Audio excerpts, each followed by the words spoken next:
Assalamualaikum warahmatullahi wabarakatuh. Perkenalkan, nama saya Afira Putra Muhammad Rafi'i dengan NIM 230591119. Dan kali ini saya akan memulai untuk membahas beberapa subbab materi. Pada pertemuan kali ini kita ada 3 subbab materi dan langsung saja kita mulai pada bab yang pertama. Nah, pada bab pertama ini jadi ada beberapa pertanyaan. Nah, jadi pada pertanyaan yang pertama yaitu urgensi pendidikan Pancasila bagi mahasiswa atau generasi muda. Urgensi pendidikan Pancasila sejak dini atau bagi generasi Z sangat penting untuk dilakukan. Hal ini dikarenakan dengan adanya pendidikan Pancasila diharapkan agar generasi muda tidak tercabut dari akar budayanya sendiri dan agar mereka memiliki pedoman atau kaidah penuntun dalam berpikir serta bertindak dalam sehari-hari. Lalu kita masuk pada pertanyaan yang kedua, pentingnya pendidikan Pancasila sesuai dengan jurusan yang sedang ditempuh. Untuk informasi, jurusan saya di sini yaitu jurusan manajemen. Dan pentingnya pendidikan Pancasila bagi jurusan manajemen yaitu dapat membantu mahasiswa manajemen untuk memahami pentingnya integritas, etika, tanggung jawab sosial, dan kepemimpinan yang adil dan berkeadilan dalam menjalankan bisnis. Lalu kita masuk pada pertanyaan yang ketiga, relasi antara pendidikan Pancasila dan program studi.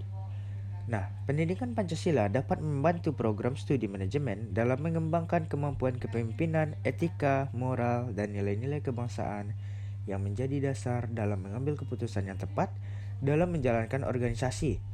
Melalui pendidikan Pancasila, mahasiswa manajemen dapat mempelajari tentang nilai-nilai kejujuran, tanggung jawab, solidaritas, kerjasama, dan semangat gotong royong yang menjadi dasar dari pembentukan karakter dan kepribadian yang baik dalam menjalankan manajemen.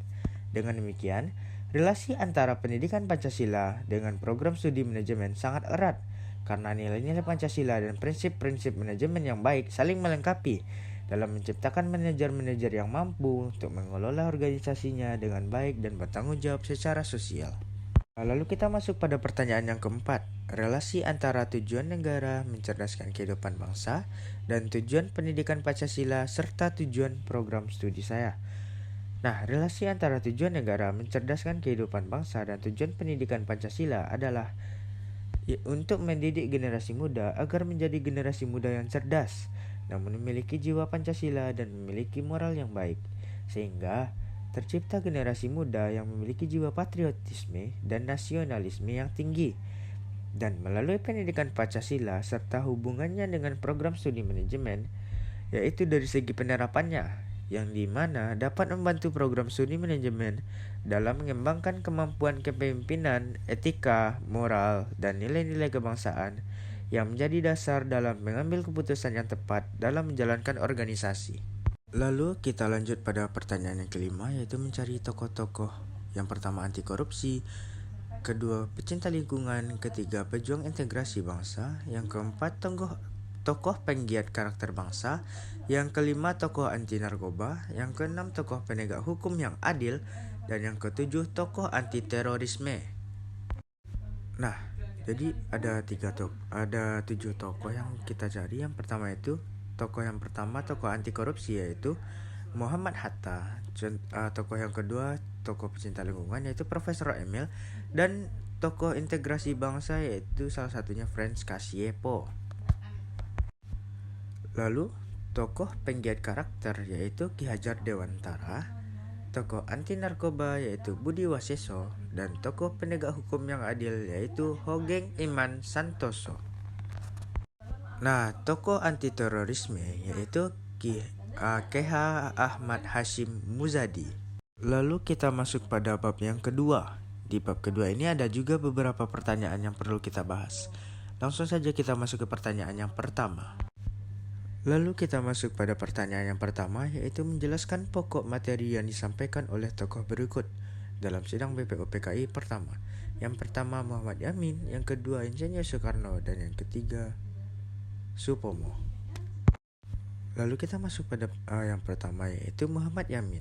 Muhammad Yamin menyatakan pendapat pada pidatonya yang berisi yang pertama yaitu peri kebangsaan, yang kedua peri kemanusiaan, yang ketiga peri ketuhanan, yang keempat peri kerakyatan, dan yang kelima peri kesejahteraan sosial. Lalu kita masuk yang kedua, yaitu Supomo. Dia juga menyatakan pendapatnya pada pidato sidang BPUPKI tersebut, yang berisi yang pertama persatuan, yang kedua kekeluargaan, yang ketiga keseimbangan lahir batin, yang keempat musyawarah, yang kelima keadilan rakyat. Lalu kita masuk yang terakhir, yaitu Insinyur Soekarno, yang menyatakan pendapat pada pidatonya yang berisi yang pertama yaitu kebangsaan Indonesia, yang kedua internasionalisme atau peri kemanusiaan, yang ketiga mufakat atau demokrasi, yang keempat kesejahteraan sosial, yang kelima yaitu ketuhanan yang berkebudayaan.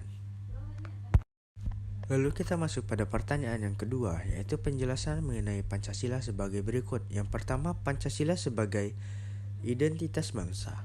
Pancasila sebagai identitas bangsa adalah di mana Pancasila mampu memberikan satu pertanda atau ciri khas yang melekat dalam tubuh masyarakat Indonesia. Yang kedua, Pancasila sebagai kepribadian bangsa, yang berarti Pancasila memberikan corak yang khas kepada bangsa Indonesia serta merupakan ciri khas yang membedakan bangsa Indonesia dari bangsa lainnya.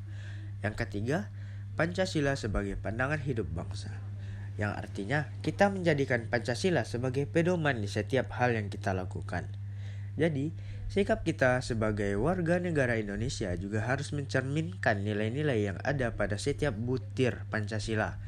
Yang keempat, Pancasila sebagai jiwa bangsa Indonesia, yaitu Pancasila berperan sebagai nyawa, sumber, pandangan hidup, ideologi bangsa, bahkan ciri khusus bangsa Indonesia, yang dimana Pancasila itu dapat seiring dengan perjalanan sejarah bangsa Indonesia sehingga mampu membedakan antara ciri khas bangsa Indonesia itu sendiri dengan bangsa lain.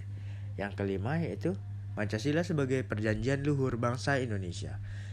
Yang terakhir yaitu Pancasila sebagai perjanjian luhur bangsa Indonesia, yaitu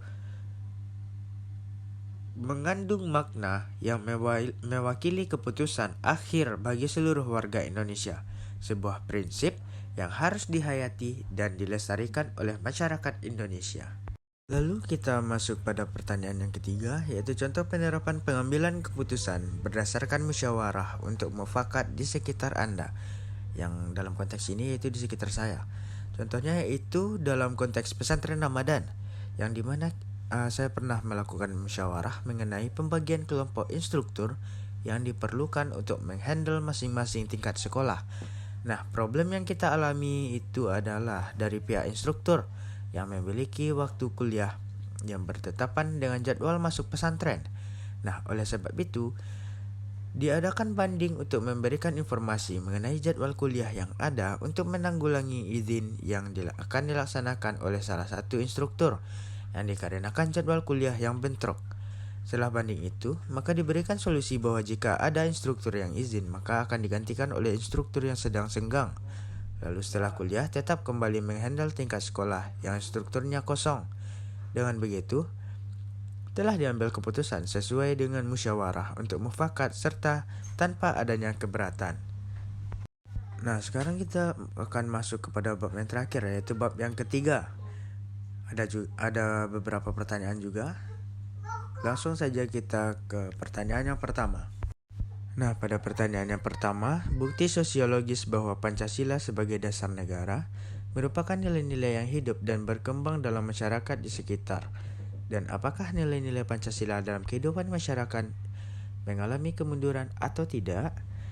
Nah, jawabannya yaitu bukti sosiologi bahwa Pancasila sebagai dasar negara adalah seluruh kehidupan masyarakat Indonesia diatur oleh Pancasila sesuai dengan perundang-undangan, baik dalam lingkup keluarga, masyarakat, ataupun khalayak umum, yang menjadikannya masyarakat yang bermoral dalam bentuk pikiran ataupun mengenai tingkah laku. Terdapat beberapa penyebab lenturnya nilai-nilai Pancasila. Antara lain A. Yang pertama yaitu kurangnya peranan pendidikan agama dalam pembentukan sikap remaja. Yang kedua, kurangnya pendidikan Pancasila. Yang ketiga, kurang efektif pembinaan moral yang dilakukan oleh lingkungan, baik orang tua, sekolah, maupun masyarakat. Yang keempat yaitu penyimpangan nilai-nilai Pancasila. Yang kelima, efek globalisasi. Nah, jadi kelima hal-hal tersebut yang mengakibatkan krisis moral yang terjadi pada bangsa Indonesia, terutama pada generasi muda. Lalu kita masuk pada pertanyaan yang kedua. Mengapa terjadi dinamika atau pasang surut wibawa Pancasila sebagai dasar negara? Karena hal itu terjadi disebabkan oleh beberapa faktor, yaitu adanya dimensi fleksibilitas. Maka Pancasila seharusnya berubah dengan seiring zaman yang ada dan melihat realitas yang ada di masyarakat yang semakin hari tidak mencerminkan sifat-sifat yang terkandung pada Pancasila. Dan juga hal ini dikarenakan terkadang cara pandang generasi ke generasi terhadap Pancasila tidaklah sama. Nah, penyebab faktor itu bisa dikarenakan berbagai macam hal, seperti menurunnya jiwa patriotisme masyarakat, munculnya ideologi-ideologi yang tidak berlandaskan ideologi Pancasila, dan pengaruh budaya asing. Nah, pada soal akhir, pertanyaan yang ketiga, berbagai tantangan globalisasi yang bertentangan dengan nilai-nilai Pancasila sekaligus solusi untuk mengatasi dampak negatif globalisasi. Nah, berbagai tantangannya itu terdiri dari masuknya budaya asing, ancaman terhadap ideologi Pancasila, tren media sosial yang tidak sesuai dengan nilai Pancasila, gaya hidup yang konsumtif, berkurangnya kebiasaan silaturahmi langsung, perundungan di media sosial, dan tradisi mulai ditinggalkan. Sedangkan cara menangkal dampak negatif globalisasi yaitu dengan memahami nilai-nilai kebangsaan dan Pancasila, penguatan identitas budaya lokal, menyaring budaya luar, mencintai produk nasional, dan dukung kreativitas lokal. Dan itulah semua yang perlu kita jawab dari pertanyaan-pertanyaan pada 3 bab yang telah kita bahas pada hari ini.